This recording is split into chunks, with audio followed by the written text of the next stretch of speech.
So today I'm going to be reviewing Geass, Lelouch of the Rebellion. Another full-length anime review because I can't help myself. Geass was one of the first animes that I ever watched, and I will always love it. I rewatch it whenever I can and sucker new people into watching it with me.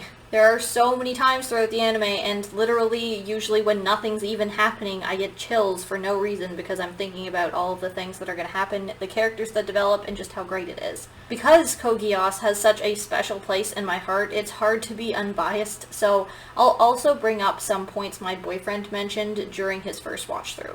Here's some information about Geass, the voice actors, and its rating.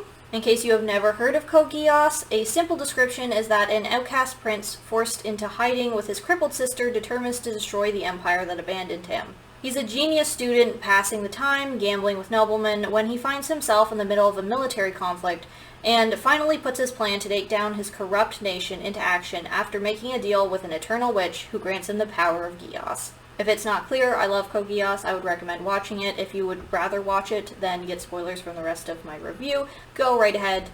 I'm not going to judge you for not watching my video. Now, Geass is well loved in the anime community, and any anime reviewer worth their salt has a video about it. In my humble opinion, when it came out in 2006, it was pretty revolutionary. It took plot and characters above standard feel-good expectations of shonen anime, which was mostly all we youngins had available. It was mature, while still appealing to the part of anime that are a bit ridiculous, which kept it bordering mental and emotional stimulation to keep preteens invested. It keeps a special place in a lot of our hearts, but since its release, it's much harder to defend it as the best anime there is, which is definitely how I used to feel, but a lot has come out since. Now, Geass has a lot going on. By the end of the show, you're in many ways completely disconnected from where you started, and there's no way I can address everything that happens. So first, some words of praise, why I love Geass so much, and then some criticism I didn't have for it until this watch through, now that I've matured and consumed more content. For starters, Geass doesn't have shitty useless characters. You know the ones I'm talking about.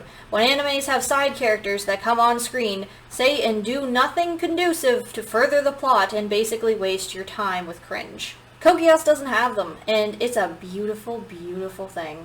Even characters that eventually become inconsequential, like Rivel and Millie, they never show up on screen without some sort of purpose to contextualize the conflict outside of them. They become the common citizen, and when they show up on screen for a minute, it's not like Lord of the Rings when you just want Frodo to go die on Mount Doom already because he's so boring.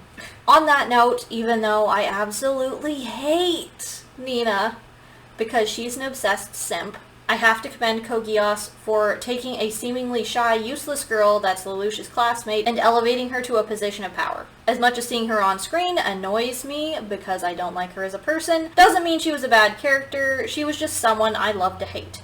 It was so rare to find an anime without unnecessary female non-characters that Geass was especially refreshing in a time when Sakura from Naruto was standard for a strong female lead.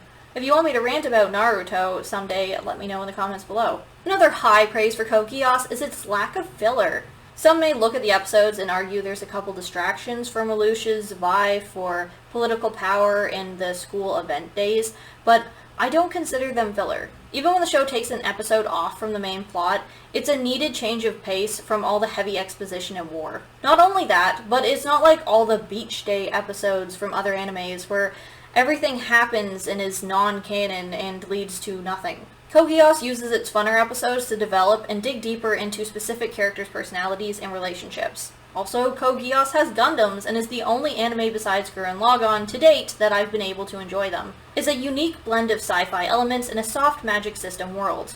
Giant fighting robots and weapons mixed with Geass powers that manipulate humans. I loved Geass because it had a balance of endearing relationships and gruesome reality. It's known for having some of the best and most heart-wrenching twists. The whole Euphemia thing got me so goddamn hooked, and even at the end I found myself tearing up for Shirley. Geass is an anime that gets better on the second watch-through because you've had time to know the characters, and when you meet them again knowing how it ends, it's fucking sad in a lot of cases. I could go on and on about Code Geass, but I think I'll end its praise on saying that I found it to be a more palatable approach to larger political topics when I was a teenager. In its first season, it spends a lot of time exploring the aftermath of a country that has been forcefully colonized. Before Lelouch's goals expand to making deals with and taking over other countries, it's really fascinating seeing the backlash and varying stances of the people who are Japanese and those who aren't. The way the system oppresses them and takes away their identity by turning Japan into a numbered area stripped of its culture, and how, somehow, we don't align this with our own brutal real-world history. Now, on to some criticism. To start, the opening episode is a hot mess. They throw so much information at viewers, it's a deterrent for potential new fans. My boyfriend got whiplash and didn't want to continue watching the anime after the first episode out of fear it was going to continue at that pace. You're introduced to a dozen characters and aren't given any time to understand who they are before the conflict starts. Events just start happening and you don't know why. Who is the soldier that Lelouch runs into and just so happens to be his childhood best friend and gets immediately shot? Who is this woman that's been kidnapped by terrorists that Lelouch finds even though everyone else was told her container was full of toxic gas? It's hard to tell where the story is going because it starts going way too fast. Are we bothering to memorize Lelouch's school friends, or should we not bother because we're about to be whisked away somewhere else and never return? If you don't know what you're getting into, it's hard to prioritize the information you're being given. Not to mention the obvious criticism for Suzaku's introduction, that it's such a convenient anime thing for him to have been there at that perfect moment to kick everything off. If you had a hard time starting Game of Thrones, the TV show, because there were too many characters that you're immediately introduced to, then you will likely have the same trouble with Code Geass. It's a fuck-off big cast. Now, once you're settled into Code Geass, you know the characters and their goals. There are parts of the first season and its middle towards the end that get a bit boring.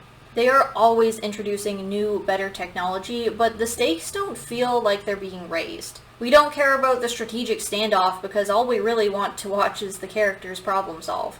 The physicality of the fight becomes much less important than the strategic interactions, which lost me a bit as someone who isn't big into Gundams back when I first started watching Code Geass.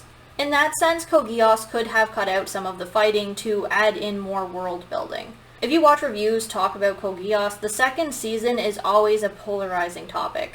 As much as we know of Lelouch's mother and how he loved her, we never get flashbacks of them together, or her with anyone else, really.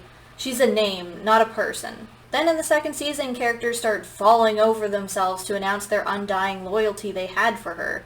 It's a bit weird not knowing who a character is that shaped so many we actually know, and overly convenient when it just so happens to be time to start sealing up some questionable character motivations.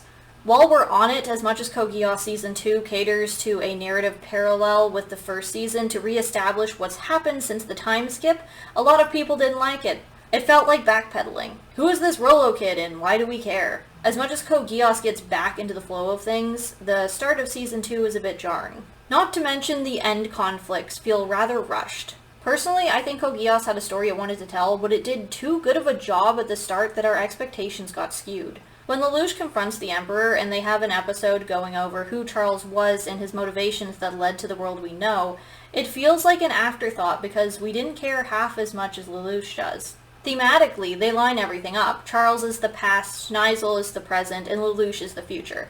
But neither of those two as enemies feel like the enemy. We don't spend enough time with them, actually opposing them. When Lelouch starts his journey, tensions were high because the conflicts were small and close to his heart. When he takes on the bosses at the end, we're much more invested in Lelouch's friends and what happens to them than we are about the battles going on to decide the fate of the world. Schneisel literally nukes a capital city at the end of Season 2, killing tens of thousands of people, and it had none of the emotional impact or significance as Shirley's father being one of the 100 civilians killed in a landslide Lelouch caused in the middle of Season 1. As the scale of the conflict got bigger, the importance of it got lesser. I'm actually a little surprised that I have so much criticism for Code Geass, and it's really coming out. I love it to death, but boy was it not perfect like I used to think it was. My last and newest criticism for Code Geass is the revival of too many characters. It sets itself up as an anime that's willing to go there and kill its characters in tragic ways, but it undoes a lot of the deaths it doesn't need to in the end. Jeremiah and Nonali are the only characters I accept making a reappearance after their presumed death because they are integral to the plot. But at the end of Code Geass, there are so many characters that die, but also somehow don't die. Suzaku needs to live more than anyone, and I know fans wanted him and Colin to have their final showdown, but they showcased the end of their fight as him dying, and they don't explain how he didn't, which just feels rushed and like poor writing. Cornelia gets shot down but somehow doesn't die, which is her second resurrection, even though we didn't need her in the second season at all, really. Her knight, Guilford, was supposed to have died valiantly trying to save her, is miraculously not dead too. It's like, why? These are not characters that we needed a happier ending for. Doesn't it make perfect thematic sense for Cornelia to die by the hands of her brother like Euphemia did? So, yeah. After all that said, it's hard to give Code Geass a rating. Once upon a time, I would have said it was an A+, but for the sake of fairness, I'll settle with an A- because it's still a cut above a lot of other anime, but for everything amazing that it did in Season 1, Season 2 highlighted a lot of flaws for me. If you watched Code Geass when it came out, have you watched it again? Has your opinion changed? Do you ever have that where you take a step back, look at something that you loved so much, and then just find so many things that you excused when you really shouldn't have? Because that's what it feels like is going on right now, and I don't know if it's just me. Let me know if you loved Code Geass, you hated Code Geass, you haven't watched Code Geass. Go watch Code Geass.